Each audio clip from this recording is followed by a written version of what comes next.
ಮುಖ್ಯಮಂತ್ರಿ ಸಿದ್ದರಾಮಯ್ಯ ಅವರು ಅರಮನೆ ಮೈದಾನದಲ್ಲಿ ಆಯೋಜಿಸಿರುವ ಸಿರಿಧಾನ್ಯ ಮತ್ತು ಸಾವಯವ ಅಂತಾರಾಷ್ಟ್ರೀಯ ವಾಣಿಜ್ಯ ಮೇಳ 2024 ಮತ್ತು ಸಿರಿಧಾನ್ಯ ತಿನಿಸುಗಳ ಪ್ರದರ್ಶನ ಮತ್ತು ಮಾರಾಟ ಮಳಿಗೆಗಳನ್ನು ದೀಪ ಬೆಳಗಿಸುವ ಮೂಲಕ ಉದ್ಘಾಟಿಸಿದರು.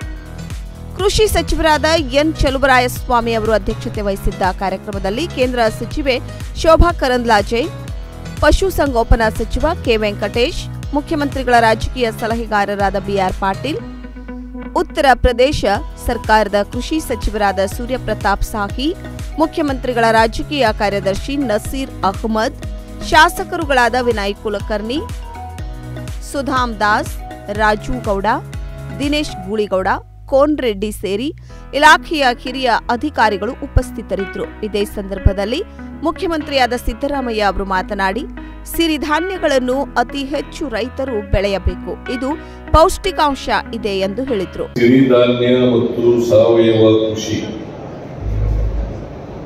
ಪುರಾತನ ಕಾಲದಿಂದ ಕೂಡ ಮಾಡ್ಕೊಂಡು ಬರ್ತಾ ಇದ್ದೀವಿ.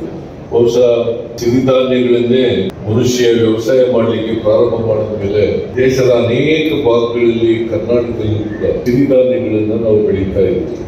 ಸಿರಿಧಾನ್ಯಗಳು ಮೊದಲು ಇವುಗಳನ್ನ ಇಲ್ಲಿ ಮಳೆ ಕಡಿಮೆ ಬೀಳುತ್ತದೆ,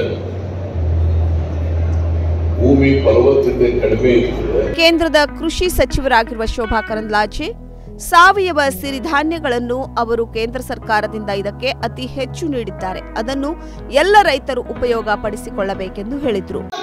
ಪ್ರಪಂಚಕ್ಕೆ ಪರಿಚಯ ಆಯಿತು. ಅದೇ ರೀತಿ 2021ರಲ್ಲಿ ಯಾವ ಒಳ್ಳೆದನ್ನ ನಾವು ತಿಂತಾ ಇದ್ದೀವಿ, ಇದನ್ನ ಪ್ರಪಂಚಕ್ಕೆ ಕೊಡಬೇಕು ಅನ್ನುವಂತ ತೀರ್ಮಾನ ಮಾಡಿ ಯುಎನ್ನಲ್ಲಿ ಈ ಪ್ರಸ್ತಾಪವನ್ನು. ಇದೇ ಸಂದರ್ಭದಲ್ಲಿ ಸಿರಿಧಾನ್ಯ ಬೆಳೆದಿರುವಂತಹ ಮಹಿಳಾ ರೈತರಿಗೆ ಪ್ರಶಸ್ತಿ ವಿತರಣೆ ಮಾಡಿದರು ಮತ್ತು ಮುತ್ತಿಗೆ ಗ್ರಾಮದ ಫಲಂದು ರೈತ ಉತ್ಪಾದಕ ಕಂಪನಿಯೊಂದಿಗೆ ಲಿಂಬೆ ಪದಾರ್ಥಗಳಿಗೆ ಖರೀದಿದಾರರೊಂದಿಗೆ 10 ಲಕ್ಷ ರೂಪಾಯಿ ವ್ಯವಹಾರಕ್ಕೆ ಒಪ್ಪಂದ ಮಾಡಿಕೊಳ್ಳಲಾಯಿತು.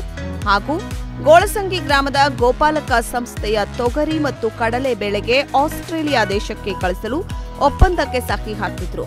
ಇನ್ನು ಕೆಲವು ಹಲವಾರು ಸಂಸ್ಥೆಗಳೊಂದಿಗೆ ಒಪ್ಪಂದ ಮಾಡಿಕೊಂಡರು.